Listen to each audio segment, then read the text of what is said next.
Lights and Says So Squad. This is Ashley with Ashley Says So, and I am back with another old Hollywood scandals video. This video is going to be about the soulful and very groovy Mr. Al Green. Now, for my folks who have been with me for a while, y'all know exactly what this disclaimer means, but I need to put it out there for the newcomers. I am not sure what's fact or fiction in this video, okay? I don't know. This is just me telling you the story. All right, let's get to it. Albert Leornis Green was born on April the 13th, 1946 in Forest City, Arkansas. He was the sixth of 10 children born to a Miss Cora Lee and a Mr. Robert Green Jr. While he was still young, his brothers formed a music group called the Green Brothers. And there's a rumor going around that when Al was begging to sing, they told him, "Sit your tail down, boy, you can't even sing good." But I do think eventually they did let him sing with the group. Now, let me put this information out there because I think this may explain some of Al's behavior later on down the line. His family were very, very extremely religious people, and they were the strict type of religious people. You know, the kind where you couldn't listen to no kind of blues in their home, you can't sing blues, can't do nothing that got to do with the world. And this became a problem for Al as he got older because y'all know in the 50s, rock and roll had hit and there was just good music everywhere. And he couldn't help himself but to listen to it. But he got caught listening to Jackie Wilson by his father and he was kicked out of the house. And he was only around 13 or 14 years old. Kicking Al out of the house probably was the worst thing that his parents did for him because he ended up living with a prostitute and being around all that mess. And of course, he started to use drugs. By the time he got to high school, Al had formed a group called Al Green and the Creations, which later changed their name to Al Green and the Soulmates. In 1968, they recorded a song called Backup Train, which did all right on the charts. It hit number 46 on the R&B charts. And honey, they thought they had made it somewhere, baby. And then they kept on recording songs and later found out wasn't nobody checking for them.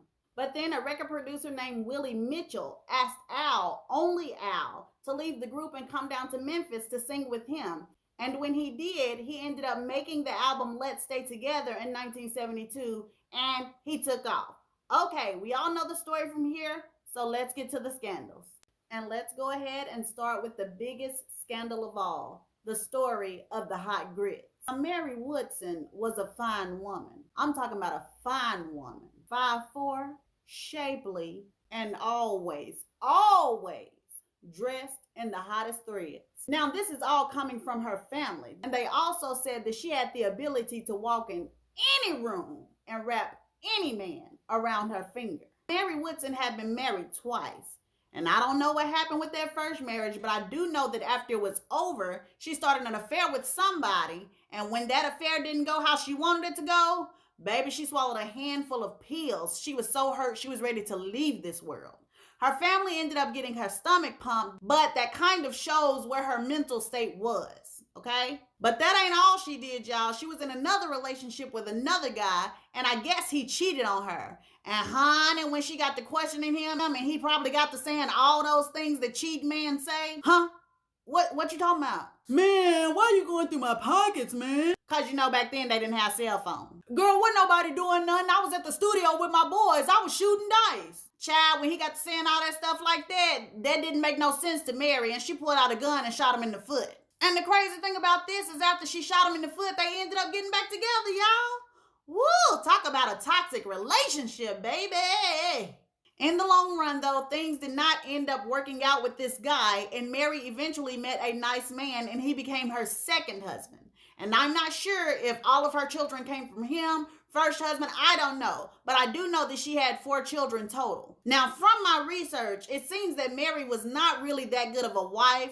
She had a problem with infidelity. She had a problem with doing what she wanted to do. And I say that because according to her longtime friend, a lady by the name of Nora Drury, Mary Woodson liked to use her sex appeal to attract famous musicians. Drury said that she and Mary would go to the Continental Ballroom in Newark whenever there were stars in town.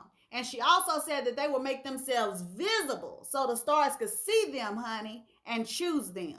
But Drury also added that she was not as aggressive as Mary Woodson. She said sometimes Mary would sit up there and leave her at the club, honey, and be like, bye sis, I'm going with the band tonight. It honestly sounds like to me that Mary Woodson loved love, or she loved the idea of love. But when she found herself married and trapped with 4 kids at a very early age, she didn't like that. So, anyways, that's a little bit of backstory on the kind of woman that Mary Woodson was, or the woman that her family and friends say she was. And apparently, she was that kind of woman when she met Al Green.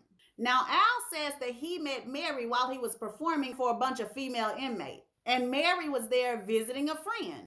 And y'all know baby was fly. Had to be. Al said himself that she was the kind of woman that would make you take a look, a second look, and baby, even a third look. She had it going on. And he walked over and he introduced himself. Now, after he introduced himself, he asked her, would she come back to the hotel with him? But see, in the past, I believe that Mary had played her cards wrong with all of the other musicians by going home with them too early. So when it came to Al, she played it cool. She was like, no, I don't want to go back to the room with you. It's late and I got to get to bed. I got to wake up early. And that's when Al offered her a ride home in his limousine. And she said yes. And the whole time in the limousine, Al said that they just talked. You know, he didn't try to push up on her or anything. He said that he just liked to be around pretty women. And since Mary was probably the prettiest one, he just enjoyed her company. In order to impress Mary, he invited her to fly out to San Francisco with him, where he was having another concert. And she goes and they have a good time. And after that, he drops her off back home and he heads to Memphis. Here's the part that I feel like Al Green kind of glosses over when he tells the story. Because apparently when he dropped her off and he goes back to Memphis, he's sending her roses and possibly even love letters, who knows. But he's sending these things to her house, the house she shares with her husband. And regarding her husband, I'm not sure if he just was like, didn't want to believe that his wife was capable of this. I'm not sure if he was maybe oblivious and just didn't pay attention to his wife, or if he was just the turn the blind eye. You know, remember, she was beautiful. She was a standout. Maybe she was so much that he was just happy to have a piece of her. The fact that she was his wife made him feel good.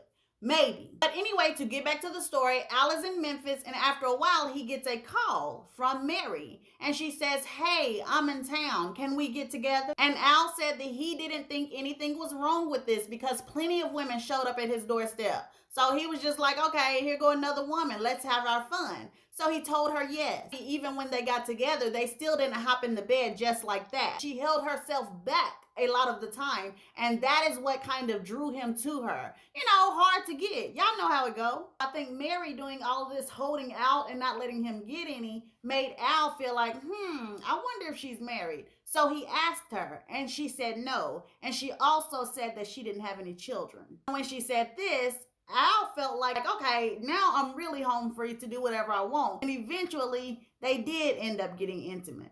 And on that visit, they spent some weeks together. Like, she was down there for a long time. And during that time, he said he saw where she would blow cold and she would blow hot and she would get a distant stare in her eyes. And it seemed like she was listening to a voice in her head, you know. She would just get these far away, distant looks. And he said that it should have bothered him, but he was just so wrapped up in her beauty and wanting her around that it didn't bother him. He even said she read his future. She basically told him flat out, you're going to be a star. And he was like, you know, well, baby, I'm already a star. Didn't you know? And she's like, no, not that kind of star. You're going to preach in front of a congregation. And Al said he laughed at her. And after he laughed, she turned back to him with a dreamy smile and stared him dead in his eye. And she had tears forming in her eyes. And she was like, will you save a seat for me? And Al was like, save a seat for you for what? And she was like, in the front of your congregation when you preach. Will you save a seat for me? I believe when she said these things to Al that he was either kind of creeped out and turned off, or it bothered him because he had a battle within himself about leaving religion to go to secular music. Either way it goes, after she said these things, he kind of started pushing away, you know, kind of bid her goodbye. Thank you for the nice time we had. Going home. I'll see you next time. He kind of got that attitude about it. But after Al dismissed Mary, Mary did not leave Memphis. I don't know if she got a hotel room or what she did, but I do know that her husband came down from New Jersey looking for her tail, and he found her. And he yanked her up and told her to take her tail back to New Jersey with him and those kids. And Mary is like, no, I don't want to go. He said, you better get your tail back up there with me and them kids right now. But Mary ended up telling him no, broke away from him, and basically it was over with. Now, this next thing that happened, I'm not sure if it happened on the day that Mary's husband confronted her or a few days afterwards. All I know is that she got upset about the confrontation, goes back to her hotel room, and she starts to smoke weed. And the hotel manager called the police, and the police came up there and they arrested her. And then they gave Al Green a call. And Al Green is like, hello? And the police is like, hey, sir, we got a woman up here saying that she's your friend. She's been caught smoking weed. Like, do you know this woman or not? And Al Green is like, yeah, I know her. I'll be there to get her. Al said that when he went to pick her up, he could see that her being arrested had affected her like deeply just in that short period of time. He said that she was pale and she was trembling and he wanted to calm her. So he was like, you know what? Come on back to my studio with me. I'm going to write a song for you. And when they got to the studio, he did write a song for her. And it is said that that song is Sha-La-La. I don't know about y'all and what y'all think, but to me, the behavior that Al is exhibiting seems like something to try to make a woman fall in love with him. Like, you know, you bailing her out of jail, you writing songs for her, you have sent her roses, you're flying her back and forth. It seems like it wouldn't be much of a surprise if this woman fell in love with you. So anyway, they're back at the studio. The mood is kind of getting set. He's serenading this lady, and she's falling deeper and deeper for him. And bam, the mood is ruined. That is when a good-looking woman named Carlotta Williams bursts through the studio door and runs and says, "Ow, I missed you," and gave Al Green a big hug right in front of Mary Woodson. And y'all, at this point, I'm sure Mary Woodson is like, oh my God, that just shattered my heart. I'm sure she was like that. And I'm sure she was embarrassed. You know, I'm sitting here thinking it's me and you, and we got something going on. And now I found out that this is how you do women. You got women coming and going, but you have made me feel like you love me. And now I just found out that I'm one of many? Really, Al? And the beautiful Miss Carlotta Williams was actually an airline stewardess that Al Green had met during his travels. So you tell me what that says to you. Now, Al says that he didn't intend for this to happen. He didn't know Carlotta was coming. And he said he was worried about the way this looked to Mary, you know, and he was worried about how she felt about it. But he said that Carlotta seemed so happy to see him that he just couldn't turn her away. So it's getting late. Al, Carlotta, and Mary get into his car. Al and Carlotta end up in the front seat, and Mary ends up in the back seat. And Al says on the way to his house, like he's looking in the rearview mirror at Mary, and he kind of sees like where she's icy, she's cold now. Apparently her feelings are hurt, and I can imagine why, especially if this woman loved him. Basically, she's a woman scorned now. And to me, Al at this time should have been apologizing to Mary and telling Carlotta, hey, look, me and Mary had this time together, you gotta go. Or he should explain to her that, you know, Carlotta is just a friend, Mary. It's nothing like that. She's just a friend. But sounds like to me that Al was trying to have his cake and eat it too. He claims that's not what he was trying to do. He said he had no intention of having a kinky thing or anything like that. He said he told both ladies, there's plenty of room in my house. You know, y'all can sleep wherever y'all want. But why would you have two women going back to your house? It just don't seem right to me. When they got in the house, I guess Mary started giving Carlotta that look like, because Carlotta was like, okay, well, I'm about to go to my bedroom and go to bed. And she scurried her little behind on upstairs. But not before saying, Al, can you show me where I'm supposed to sleep tonight? Can you show me to my room? And y'all know exactly what Al did. I'll show you to your bedroom. The kicker, though, is that after Al showed Carlotta her room, he stayed up there for a little while longer to make sure she was comfortable. What? Child, the whole situation is just messy. After Al got finished making Carlotta comfortable, he started tiptoeing back down those stairs because he was scared of what Mary might say. And that's when he found her boiling a pot of grits. And she's just standing there stirring the grits and her eyes are vacant. And Al comes in laughing all nervously, talking about, what you cooking? And suddenly she threw her arms around him and started kissing him on the neck, and she whispered in his ear, you know, Al, I'll never do anything to hurt you. You know that, don't you? No, he don't really know what to think, so he really scared, child. So that's when he got up out of there and he went to his room to prepare to take a shower. When he got in his room, he pulled off all of his clothes and he was only in his underwear and he started brushing his teeth. And then he said he leaned down to rinse. And that's when, in that split second of rinsing and looking in the mirror, he saw Mary behind him with the boiling pot. And then, baby, she threw the pot of grits on his back. Honey, I know Al was like, Because, baby, I would have just died. He said them grits felt like hot boiling paste falling down his back. He said his back just instantly started bubbling up, honey. Ooh, I can't imagine. Al said that he wasn't really aware of much anymore, but I'll tell you one thing, he was aware enough to get his tail and run out of that room for Mary, and he ran to Carlotta's room and he started screaming like, open up the door! And as soon as she opened up the door, Al ran in, honey. And Carlotta, she's screaming too now. You know, she's like, Al, what's wrong? And he just, doing all that. And so he goes in her bathroom and he collapses on the floor. He's trying to get the cool feel of the floor and the side of the tub to cool his back. So Carlotta lifts him up and puts him inside of the tub, and she turns on the cold water so it can blast on his back. Al said this hurt just about as much as the grits though, child. And then he says while he's sitting up under the water trying to get some relief and Carlotta is in there with him, he hears gunshots. And he thought to himself, or either said out loud, the woman has killed herself. So he gets up out of the tub and he's trying to leave out, and Carlotta's like, where are you going, your back? And he was like, I ain't got time for that. Did you hear them gunshots? And then he said he starts to run towards his bedroom, but as he got closer, he slowed down because, child, this woman got a gun. She already threw grits on him. He don't know what to expect. So he kind of peeks in, no Mary. Then he goes to the next bedroom, peeks in the door, no Mary. Then he goes to the last and final bedroom, peeks in the door, and that is when he sees Mary's body on the floor. He said as he looked over her body, Carlotta came up behind him and was like, oh my God. And that is when he saw his gun inside of Mary's hand. So he goes over to Mary and he tries to check her pulse. He lifts up her arm and it just falls right down. And he said that is when he knew that Mary was dead. Now, if you read Al's version of events with this, he says like darkness came over him and the next thing he knew, he woke up in the hospital. But when you hear the rumors about this, they say the darkness came over him because Al and Carlotta waited 3 hours to call the police after Mary had killed herself. So something right there already seems fishy to me. But hold on, y'all. Let's recount some of the details of when they went to the house, okay? They get to the house. He shows Carlotta her bedroom upstairs. To me, when Al Green was upstairs getting Carlotta situated and comfortable, they were making love. Hear me out now. Hear me out. They were making love. That's why he was so scared to come back downstairs, because he knew he had been upstairs too long and he knew what he had been doing.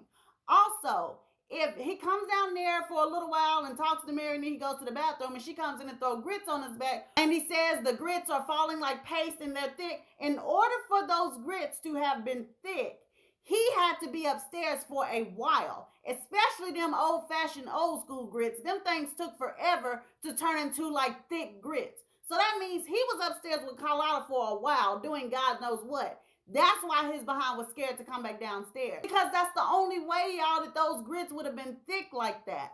Other than that, it would have still been watery. Am I lying? But anyway, that is my point of view about that. I do feel like that lady committed suicide, but other people feel like Al got so upset at her for throwing grits on him that he took the gun and shot her himself. And they say there's evidence to back up their rumors because the gun had been fired twice. Now, Al had an answer for that. Al said that he felt like maybe Mary was testing the gun out, just to see if it worked. So she fired one into the wall and then she killed herself. But people in the street say they don't believe that. They feel like that he shot her once and missed, and then he shot her behind again and he killed her this time. Another reason why people thought Al did this is because in 1973 or 4, he had beaten up a lady and her name was Linda Wheels. Linda had worked as a business manager at Al Green Music Publishing. And one day Linda walked into work and she was fired. And so she starts asking Al, why are you firing me without due cause? And also, you haven't paid me for my services. So we need to talk about back pay. We need to talk about all of that. And Al was like,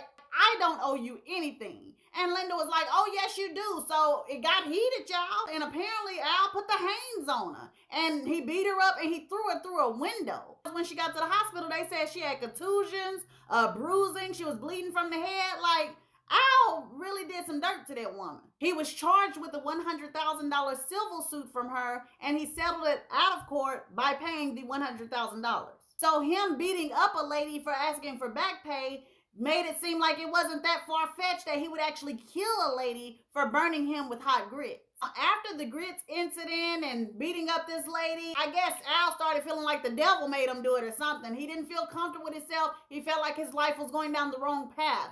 So he got religious again. He got saved, but not saved enough where he wouldn't stop touring and singing his secular music. I guess that money was just a little bit too good. But he does one day in 1976 buy his own church, and that church is called Full Gospel Tabernacle, located in Memphis, Tennessee. So here's Al now. He's going to church and he's touring and singing. Going to church and he's touring and singing. And one Sunday, he visited another church. And that church is called Mount Vernon Missionary Baptist Church. And that is where he meets his future wife, a lady by the name of Shirley Kyle. Shirley Kyle, to me, seems like she was and is still now like a good church girl. Everything about her was good and holy. You know, she was church through and through. That's all she knew her whole life. And in my opinion, Al was a little bit too worldly, too fast for her. Like he had already had too many bad experiences to be with a woman like Shirley Kyle.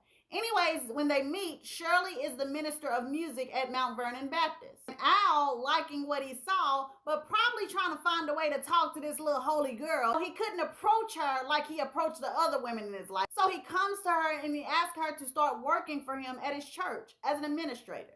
Shirley says yes, and soon Al asks her to be a backup singer to him while he's touring and on the road. Shirley said yes to this as well, but to me she said yes because she liked Al. She had a crush on him.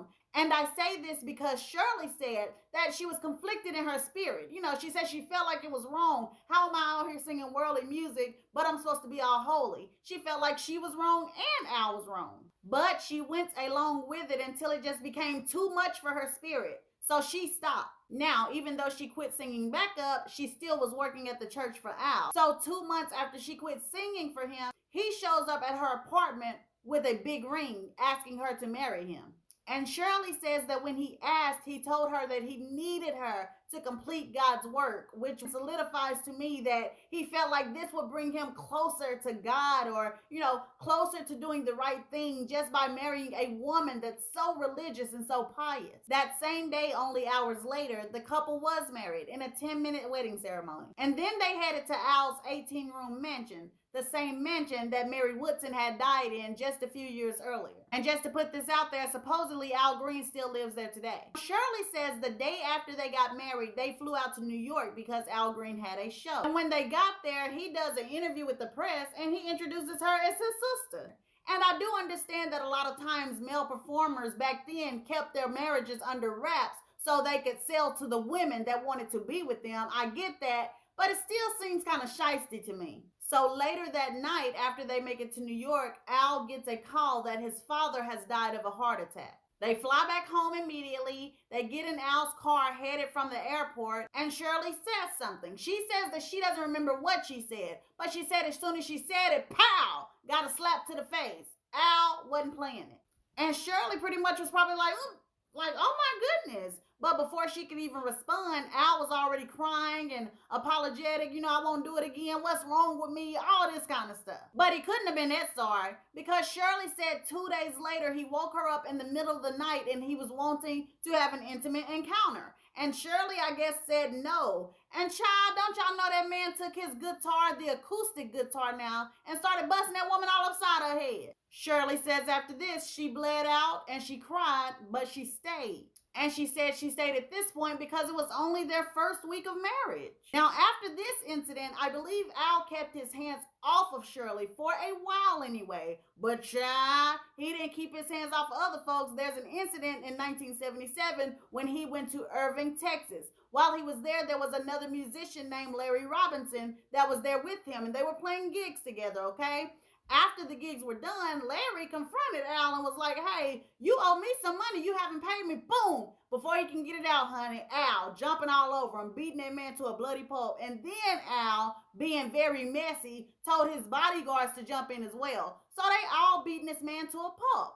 Now at the end, Larry and Al were arrested on misdemeanor charges, but they posted bond, and I guess that was the end of that. Soon after this, Al is back to putting the hands on Shirley. The month is August. They are in Florida for a gig, I suppose. And Al asked Shirley about their lodgings for the night. You know, like what hotel we staying in. And Shirley didn't know. I guess she didn't do what he expected of her. Jumped on her again, slapped her in the face, left her bruised and bloody. Shirley even says her eyes were black, But guess what? That next morning, he jumped on her again. And this time it was because she wasn't ready in time. But she probably wasn't ready in time because she putting on all kind of makeup to cover her black eyes, Al. What is wrong with you? Then the craziest part about it all is that he's making her sing backup for him. Something that doesn't sit well in her spirit. Since he's married her, I guess he feels like she gotta sing backup for him now. So after he's beating her, she's going out on stage, bruised up, trying to cover everything. Like, it's just a terrible existence. Then on another night, because they were in Florida for 2 weeks, I don't know if I put that out there, so they're there for 2 weeks. But on another night during that 2 weeks, he woke her up in the middle of the night again. And Shirley says all he said was like, "You gonna be a lady." And then he started beating on her with a hand mirror. When they returned back to Memphis, Shirley, who apparently had been 8 weeks pregnant, suffered a miscarriage. And after this, Shirley's sister came down to Memphis from Chicago, scooped her sister up, and took her sister back to Chicago with her. But Shirley did not stay long. She ended up coming back to Memphis. Now, she didn't go back to the house with Al, but she went to another house that Al owned. She said she was too afraid to return to him. But after a while, she got up the nerve to go home. She went home to her husband. They made up, and she became pregnant again. And of course, the abuse continued. She said he was always pushing her and shoving her and just, treating her like she was nothing, talking to her any kind of way. Shirley also talks of an incident when Al Green was in Philadelphia. She flew out there to be with her husband. She was 5 months pregnant by this time, and she said she was bleeding and spotting and just feeling tired. Al said that he wanted to make love. Shirley said no, she did not feel like it. This man started beating her with a boot. She also said that he tore up all of the clothes that she brought except one dress. And she said she returned to Memphis and the doctors had to stitch up her head because she had an open wound. Now, after this incident, Shirley had had enough and she filed for a divorce. However, she did not go through with it and she went back to Al. After this, the abuse just kept going on and on and on. It went on for about 3 years. One of those incidents during that 3-year period, Shirley said he beat her again with an acoustic guitar. And this time it was because she made a mistake and scratched his car. This incident, I believe, happened in 1978, which is also the year that she filed that divorce I was talking about. Another thing supposedly happened in 1978 too. Al Green was charged with beating a woman with a tree limb until she was unconscious. And her name was Lovey Smith. But I believe in this case, like they ended up dropping the charges against him or something, because Lovey said she didn't get the subpoena, so she didn't show up to court, and just a whole big mess. And I always wonder, who is this Lovey Smith woman to you? Like, let me find out that you sitting up here cheating on Shirley, but you got the nerve to be beating her black and blue. So finally, in 1981, Shirley has had enough. And she files for a divorce and she goes through with it this time. And it's actually said that Al Green admitted in court, after being questioned forever and a day, that he did put hands on his wife. He said that he did not like the word abuse because, that sounded too harsh and it sounded too cruel. But he said he did slap her around from time to time. Abuse is abuse, Al. Abuse is abuse. Okay, y'all, I know this is unconventional, but I did not remember these points until after I completed the edited video, and I just wasn't about to go back and do the whole video again. So let me just tell you like this. Al Green was in the hospital for 8 months after he got his back burned, right? The day after he got out of the hospital, his female cousin came and held him at gunpoint, saying that he owed her money. That's one. 2 is that his wife Shirley actually pulled out a gun on him one day and shot at him, but she missed. 3 is that Al Green has had a sister named Maxine Green missing from the nursing home ever since 2013. Nobody has seen her. Nobody has heard from her. Maxine's children and grandchildren said that Al has not even reached out to that side of the family. So, child, once again, T. All right, y'all watch the rest of the video. Love y'all. Now that's a whole lot of tea in itself right there. I want to add another rumor that apparently had been going around in Tennessee, and that is that Al Green used to pick young boys up in his limousine or something and take them back to his house and then drop them back off to their houses. I hadn't heard this before I did the research, so I don't know if that rumor is true or not, but gossip and tea, y'all know what it is. Now, from the marriage with Shirley, Al did have 3 daughters, Alva, Corey, I believe, and Ruby. And from what their mother says, she took them with her and she raised them like as a single mother. I do believe they have some dealings with their dad, but not really. I don't know if he was really in their life like that. So we have spreaded the tea wide and thin in this video. And I believe Al Green is a changed man. I mean, he's a reverend now, so maybe, but I'm not sure. But I really hope that he truly did what he needed to do and cleaned up his act and he's no longer abusing people. This does not excuse his past behavior, but I'm just saying if he has made progress and made steps to stop that behavior and become a changed man, more power to him. He is still a legend, and I truly hope that he cleaned up his act. So now we have made it to the end of our video, and I can tell y'all something that I have been wanting to tell y'all. They have been taking away the monetization on my videos. A lot of my videos I have been putting out, I have not been making any money on these videos, y'all, and it kind of hurts my feelings, honestly, because of my hard work, but I'm not going to take that negativity and put it on y'all and do all that. I'm not doing that. So I know a lot of y'all have been asking, how can you help me? Cash App, baby. The Cash App is in the description. Like, I'm sorry, I was gonna try to hold out to try to accepting things, but baby, if y'all want to give, go ahead and give, please. The Cash App is in the description. I'm also working on merchandise, honey. We about to have them shirts, baby, with them snappy little phrases. Honey, we about to get them. And the last thing that I'm working on is a membership for you guys to become members of Ashley Says So. You guys can buy a monthly subscription that would help me out so much. And in return, you guys will get different perks as well as personalized videos with me and you, videos where we can talk and you guys can learn more about Ashley. Okay? I love you guys so much. Please be sure to subscribe, like, and share this video. And we will talk next time. Bye.